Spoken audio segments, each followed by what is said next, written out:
The haunted house. One time a preacher went to see if he could put a haunt to rest at a house in his settlement. The house had been haunted for about 10 years. Several people had tried to stay there all night, but they'd always get scared out by the haunt. So this preacher took his Bible and went to the house, went on in, built himself a good fire, and lit a lamp. He's so fancy. Sat there reading the Bible. Then, just before midnight, he heard something start up in the cellar, walking back and forth, back and forth. Then it sounded like somebody was trying to scream and got choked off. Then there was a lot of thrashing around and struggling, and finally, everything got quiet. The old preacher took up his Bible again, but before he could start reading, he heard footsteps coming up the cellar stairs. He sat watching the door to the cellar, and the footsteps kept coming closer and closer. He saw the doorknob turn, and when the door began to open, he jumped up and hollered, "What do you want?" The door shut back, easy-like, and there wasn't a sound. Well, if somebody yelled at me when I was opening a door, I'd be like, The preacher was trembling a little, but he finally opened the Bible and read a while. Then he got up and laid the book on the chair and went to mending the fire. Then the haunt started walking again, and step, step, step, step up the cellar stairs. The old preacher sat watching the door, saw the doorknob turn, and the door open. It looked like a young woman. He backed up and said, "Who are you? What do you want?" Oh my. That's what he saw. The haunt sort of swayed, like she didn't know what to do. Then she just faded out. The old preacher waited and waited, and when he didn't hear any more noises, he went over and shut the door.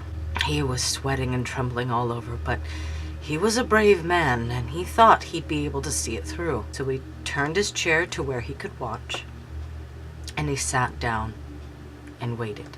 It wasn't long before he heard the haunt start up again, slowly. Step,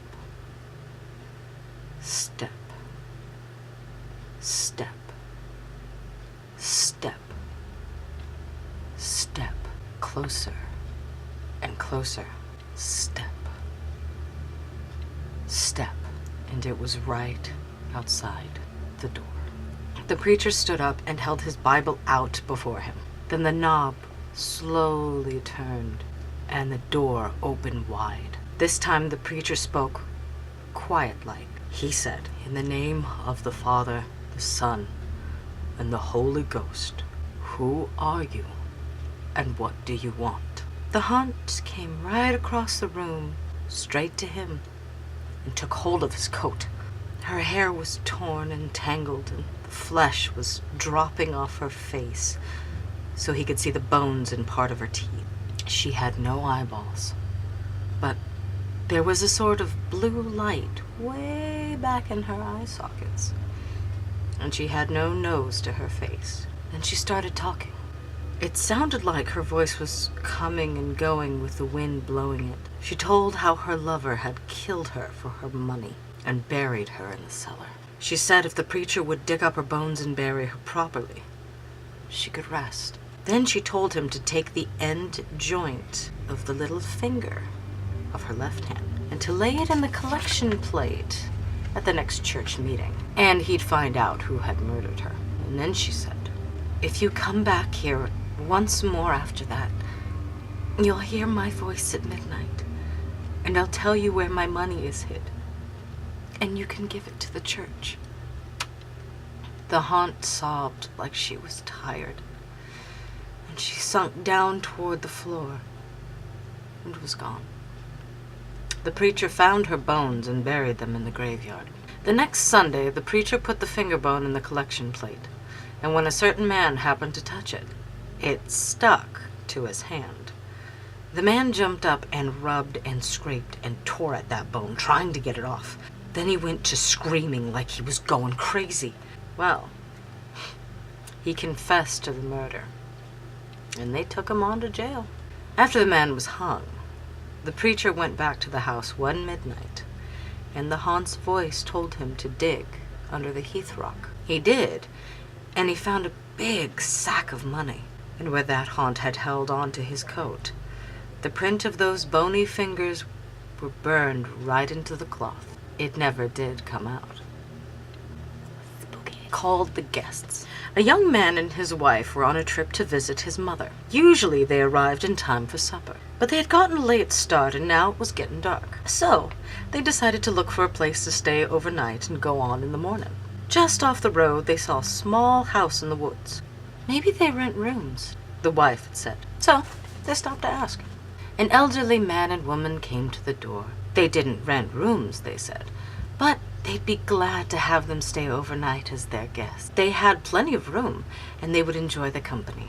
The old woman made coffee and brought out some cake, and the four of them talked for a while. Then the young couple were taken to their room. They again explained that they wanted to pay for this, but the old man said he would not accept any money. The young couple got up early the next morning before their host had awakened. On a table near the front door, they left an envelope with some money in it for the room. Then they went on to the next town.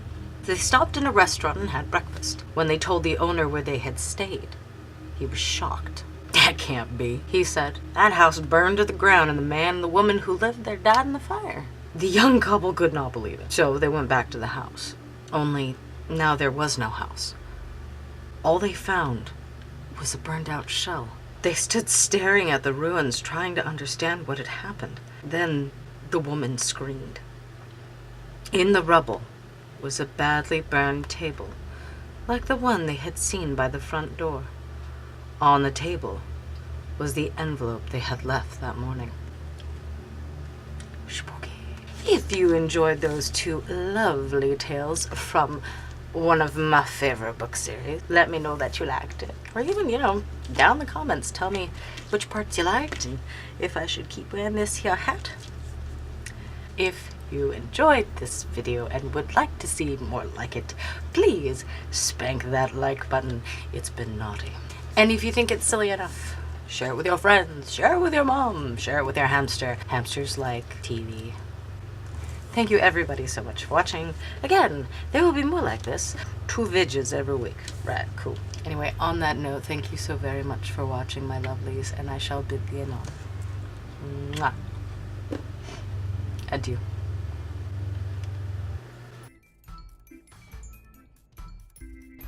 Scary stories to tell in the dark. Few more magical stories of doom to read aloud so that your earballs can taste the deliciousness of my words. That made no sense. I'm half asleep. La la la la, what are we reading today? I don't know. Right. I'm gonna need a power up for this one. Things are happening. Got my power up. Will it save me from this books? Don't judge me. Sid Havasu, love her, love her. Gotta get it. Ghost faces. I'm going to sneeze. I don't want to sneeze. You know what? I have to burp. Crack. If maybe perhaps I should do more voice acting on here to make you laugh. Spank it. You know you want to. I mean the like button. Spank that like. That. It needs friends. You're so magical. Wonderful. Fancy free. I'm tired. Chipmunks roasting on an open fire.